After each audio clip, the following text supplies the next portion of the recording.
algunas dificultades no pudo estar presente y bueno, traté de basar mi presentación en el contenido que ustedes tienen en el libro que les entrega la Fundación. Este es el título original de la presentación de la colega de Córdoba. Ella se basaba particularmente en el triage como una herramienta para la toma de decisión en el prehospitalario y el traslado al centro adecuado.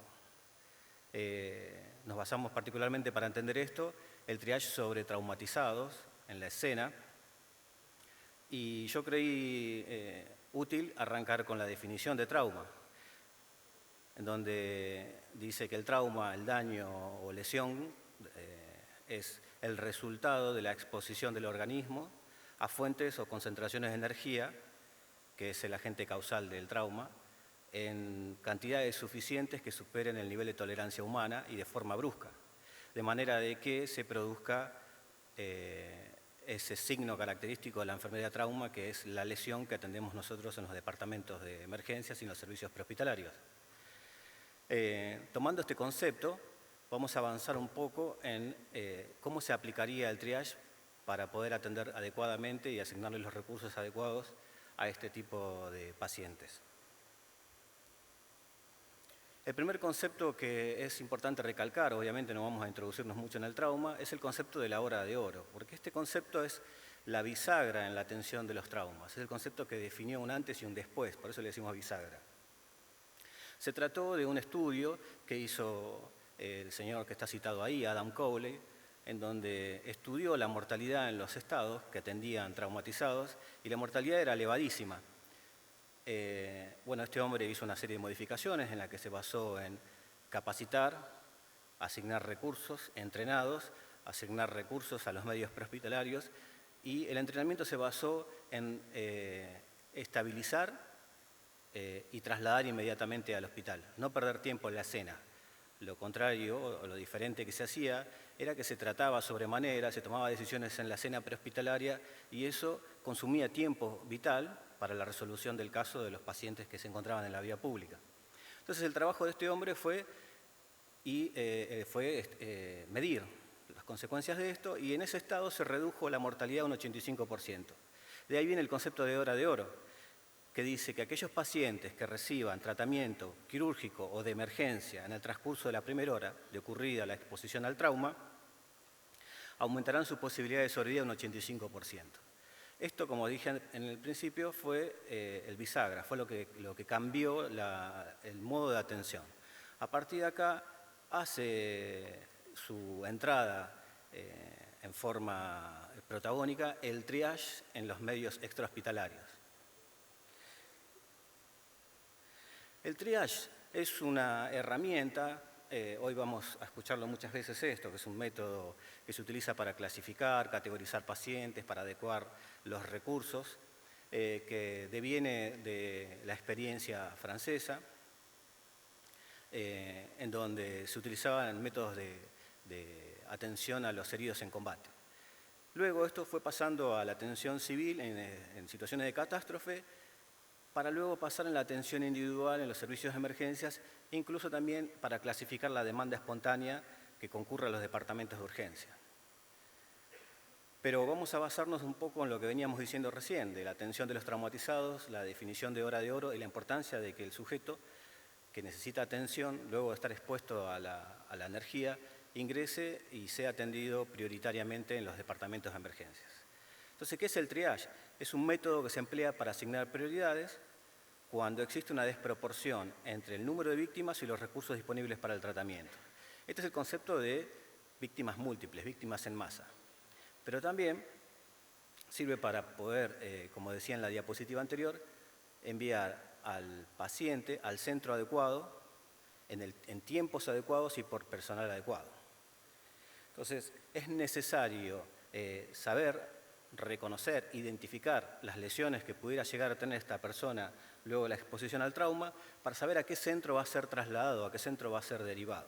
Un ejemplo sería una persona que tiene un traumatismo de cráneo y se presupone que va a necesitar atención neuroquirúrgica. No vamos a enviar a ese paciente al hospital más cercano, que a lo mejor carece de ese recurso especializado, y sí, tal vez tenemos uno a media distancia que cuenta con neurocirugía.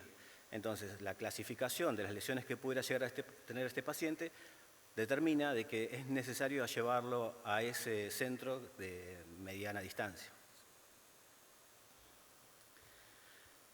Los métodos que se utilizan, el análisis del método, hay variedad de métodos para ser utilizados en la medicina de catástrofe, para ser utilizados en la medicina de combate, para ser utilizados en los medios prehospitalarios en la atención cotidiana de emergencias, incluso también los hay para la clasificación en urgencias. ¿Qué características tiene que tener el método? Particularmente tiene que responder a estos dos criterios que ven en pantalla, sensibilidad y especificidad. ¿Qué dice la sensibilidad? Bueno, está determinada por la exactitud que pueda llegar a tener el método que se utilice para la inclusión de los pacientes de acuerdo a su gravedad. Si el método es sensible, la mayoría de los pacientes con riesgo elevado serán incluidos.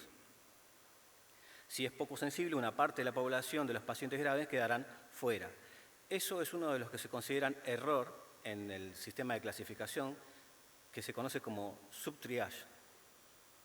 En cuanto a la especificidad, requiere que el método sea capaz de evitar la inclusión de pacientes que no requieran complejidad en este momento. Si el método es poco específico, incluirá pacientes que no tenían esta gravedad, lo que lleva a otro error de la clasificación, que son el sobretriage. ¿Qué son estos? ¿De qué estoy hablando cuando digo subtriage y falso triage? El subtriage son los falsos negativos, que sería catalogar como en buenas condiciones a víctimas graves. Las consecuencias que tienen esto para la atención son enfermedad y muertes potencialmente evitables. En cambio, el otro error que podríamos cometer frente al método inadecuado es el falso positivo o sobretriage, que sería catalogar como graves a víctimas con traumas menores. ¿Y cuáles serían las consecuencias de este error? La utilización extra de recursos material, financiero y humanos limitados. Esto obviamente nos estamos basando en la situación de víctimas múltiples y la necesidad de atenderlos a todos se ve superada por la cantidad de recursos que tenemos para su atención. Sin embargo, este criterio también es aplicable a algunas pocas víctimas en la escena o incluso cuando se trata de una lesión de un paciente individual. El ejemplo que di antes del neurocirujano sería uno de estos. Entonces, más o menos fui diciendo esto, las aplicaciones del triage van a variar.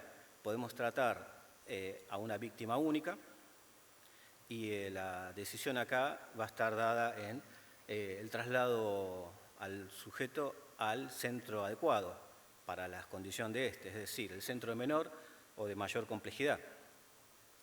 Respecto de los de los errores que decíamos subtriage o sobretriage, bueno, los errores que podríamos cometer acá serían enviar a un paciente a un centro el cual tenga una necesidad de atención donde este centro se vea superado y tenga la necesidad de trasladarlo a otro centro, con lo cual estamos consumiendo tiempo fundamental para la atención, ¿no? Y para la recuperación de este. El otro error que podríamos cometer en las decisiones individuales es llevar a un paciente que tiene lesiones menores a un centro de alta complejidad y estaría utilizando recursos que estarían mejor o más apropiado sería otorgarlos a un paciente de mayor gravedad.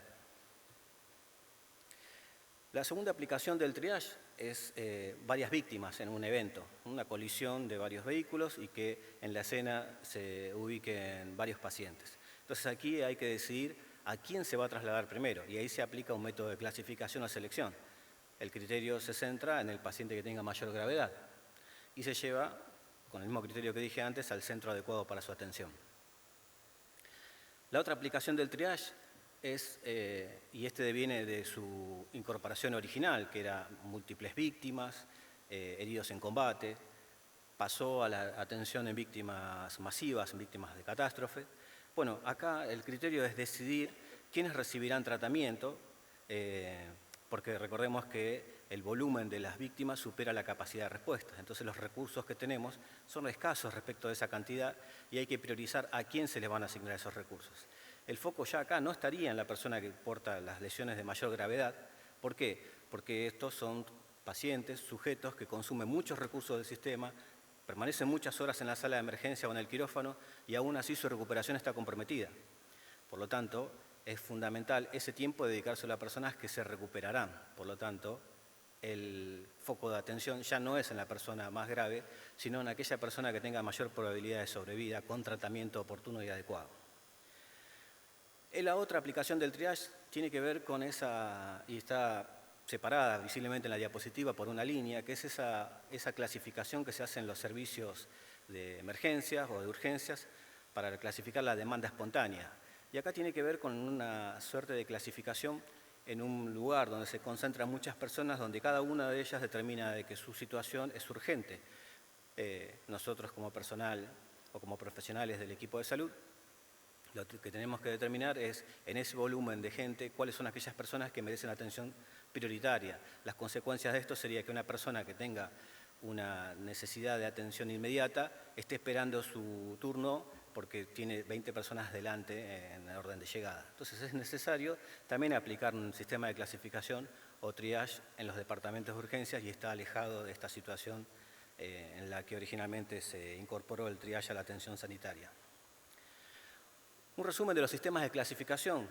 Bueno, se agrupan por criterios anatómicos, por criterios fisiológicos, hay mixtos, y también hay otros que denominamos criterios no fisiológicos.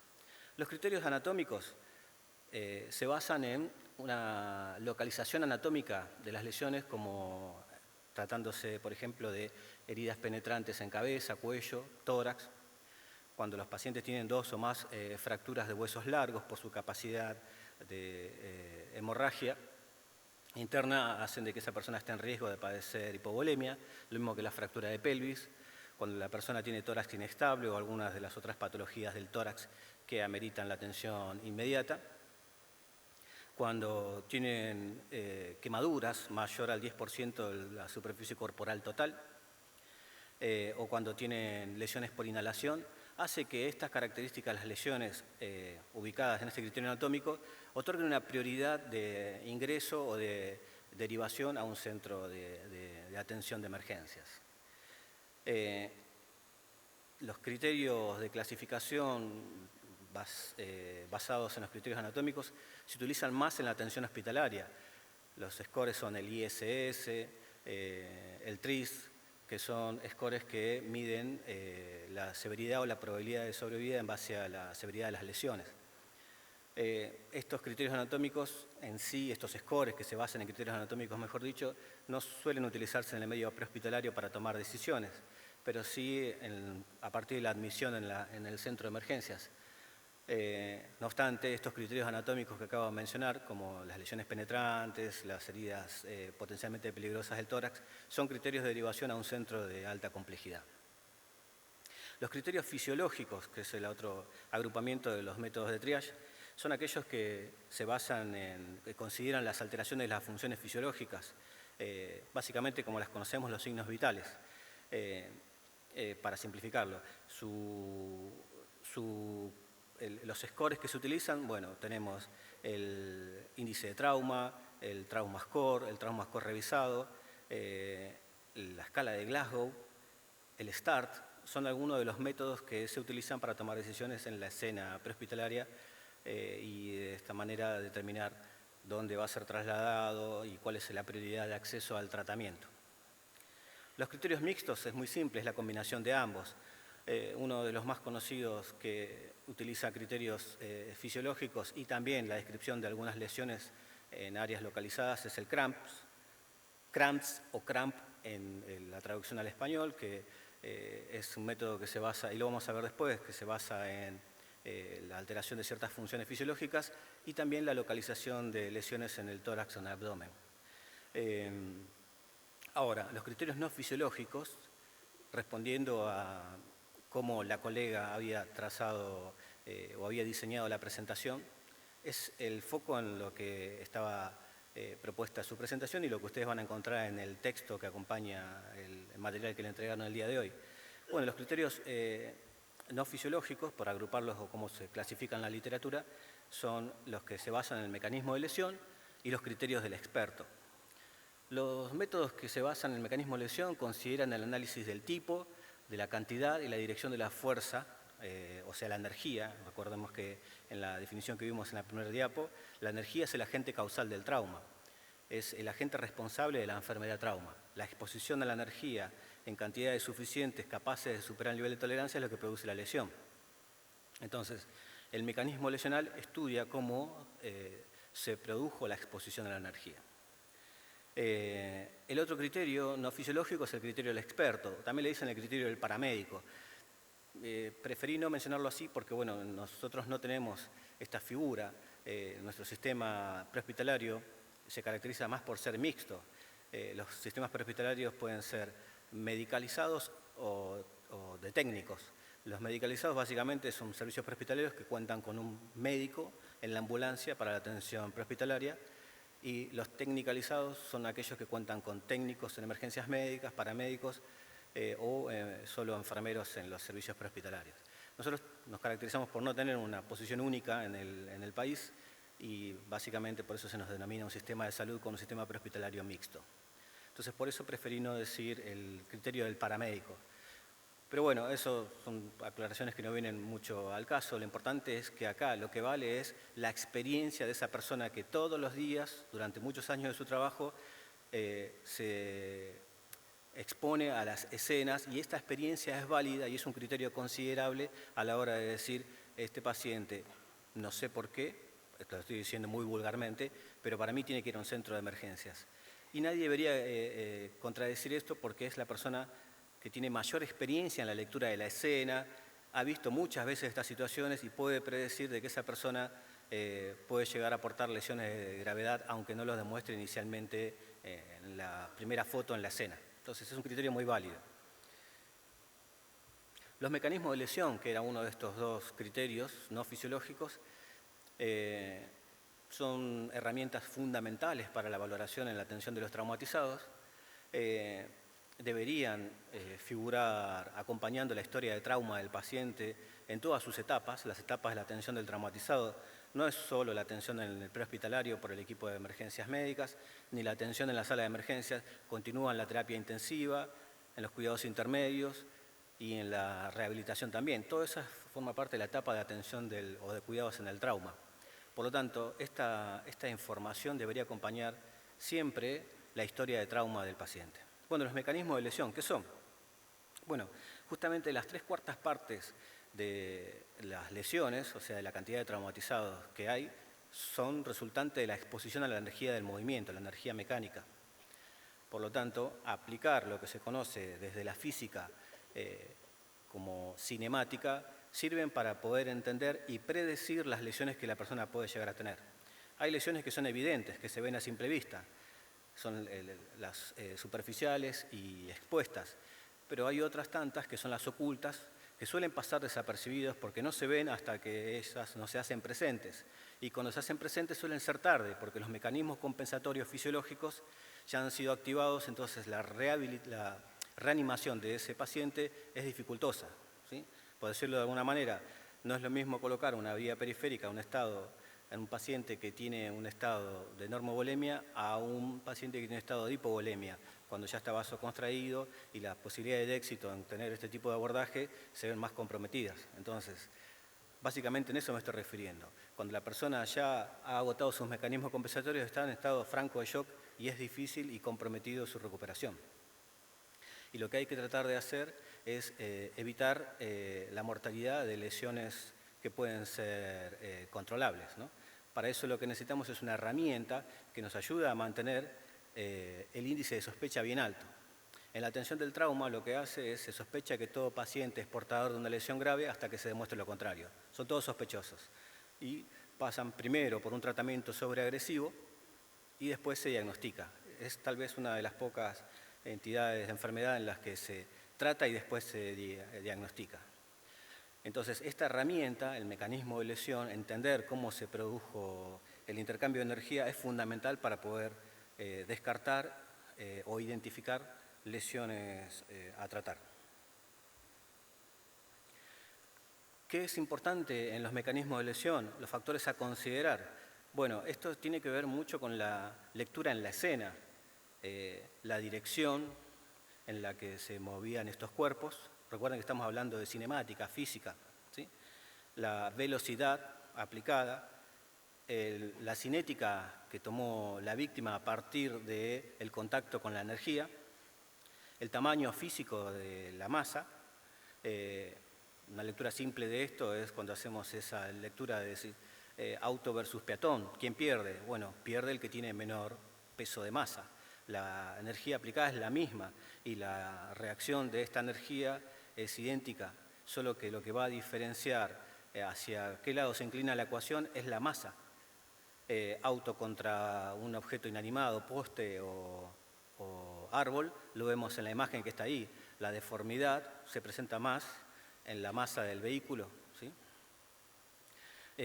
Y bueno, otro aspecto a considerar en la lectura de los mecanismos lesionales son los signos de liberación de energía. En ese grado de deformidad que tiene ese vehículo se asume de que hubo alta liberación de energía. Parte la ingeniería la ingeniería automotriz ha ido modificando. Hay un criterio que corre como moneda de decir los autos de antes eran mejores porque chocaban y no se rompían.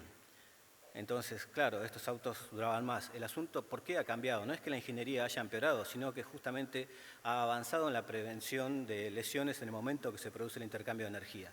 Un auto que se deforma absorbe gran parte de esa energía que se transfiere en una colisión y, por lo tanto, le resta energía que se transmitiría hacia la persona o a las personas que estén dentro del habitáculo.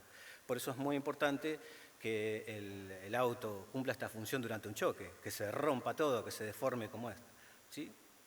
Bueno, asumiendo los signos de liberación de energía, como decía recién, la capacidad del auto de desarmarse, es una lectura que se hace y eso sirve para entender la energía que hubo en el lugar y las posibles lesiones que pueda llegar a tener. Sumado a los otros criterios, ¿no? Si fue una colisión frontal, posterior. Los mecanismos de lesión se clasifican hay varios, ¿no? Pero esta es la forma más común que se utiliza para describirlo, es los mecanismos por desaceleración frontal rápida, por desaceleración vertical rápida y las penetraciones. Estos son, aquí en estas tres clasificaciones se encuentran la mayoría de las lesiones que atendemos en los servicios de emergencias. Dentro de la desaceleración frontal rápida tenemos la colisión frontal que aporta un patrón de lesión. Como vemos, ahí está la cinética, el movimiento de la víctima frente a la exposición a la energía, tiende a desplazarse en la misma dirección en la que se venía trasladando el vehículo, impactando con los elementos que hay dentro del habitáculo. Entonces, aquí cumple una función primordial la presencia de estos elementos que reducen la exposición a la energía en el momento en que se está haciendo esta liberación, que son el cinturón de seguridad y las bolsas inflables. Evitarían este tipo de colisiones, ¿no? Este sujeto se desplaza en esta dirección porque no tiene puesto el cinturón de seguridad.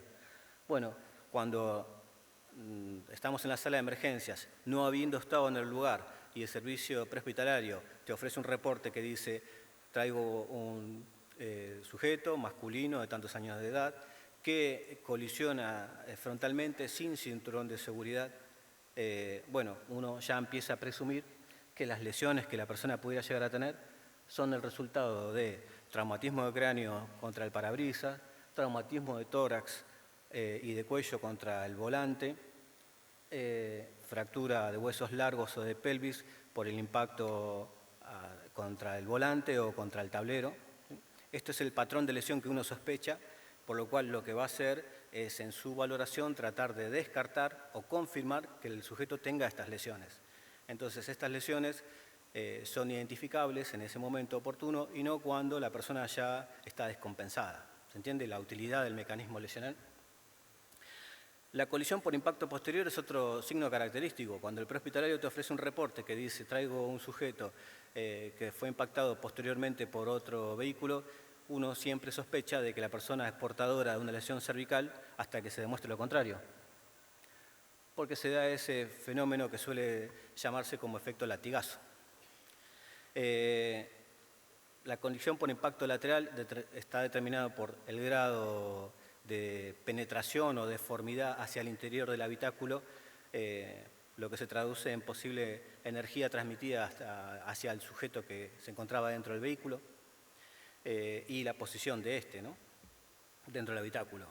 El vuelco es otro de los signos característicos porque se suman todos los vectores en todas las direcciones y aquí aumenta las posibilidades de salir despedido del vehículo. En los vuelcos, el salir despedido aumenta 80% la posibilidad de morir en ese impacto.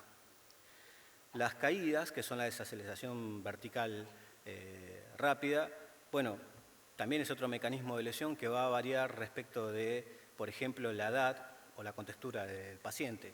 Los niños tienden a caer de cabeza y los adultos tienden a caer de pie. Entonces hay un patrón de lesión diferente en cada uno de estos y se buscan esas lesiones para poder identificarlas o descartarlas y tratarlas.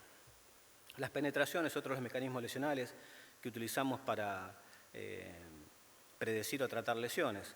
Estas pueden ser resultados de la exposición a armas de fuego y bueno, aquí empieza esta lectura del trayecto que pudo haber realizado el proyectil, la posición de la víctima, la velocidad del proyectil también es determinante por su posibilidad de daño a un fenómeno que se conoce como decapitación y este fenómeno tiene un potencial de lesión si se tratase de un arma de fuego tipo revólver o si se tratase de un arma de fuego tipo rifle, por la cantidad de energía que se libera al momento que atraviesa el organismo.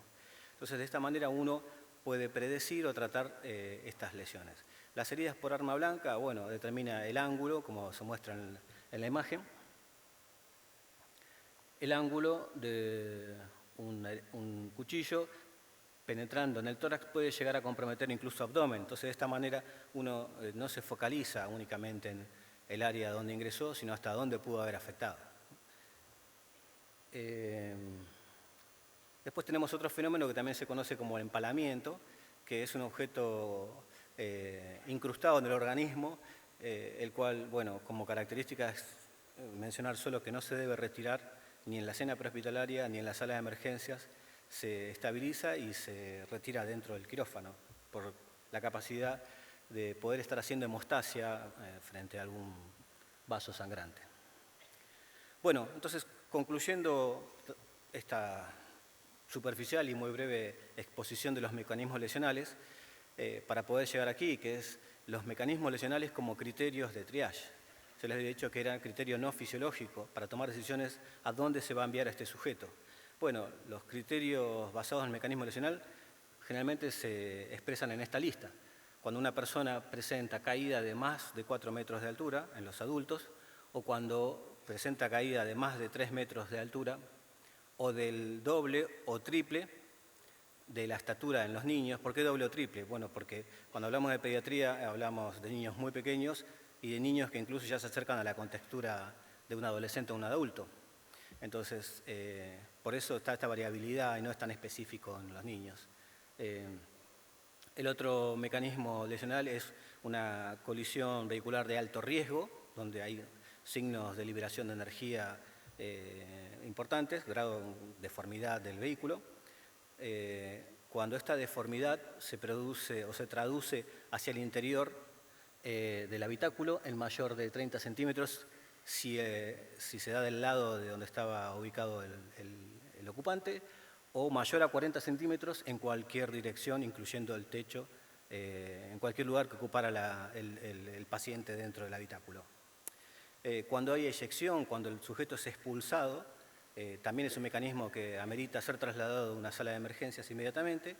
Cuando hubo la muerte de alguno de los ocupantes, ya se entiende o se sospecha de que hay una liberación de energía tal que si fue capaz de que una persona muriera por esa exposición a la energía, el resto, aunque hayan sobrevivido, pueden portar lesiones severas.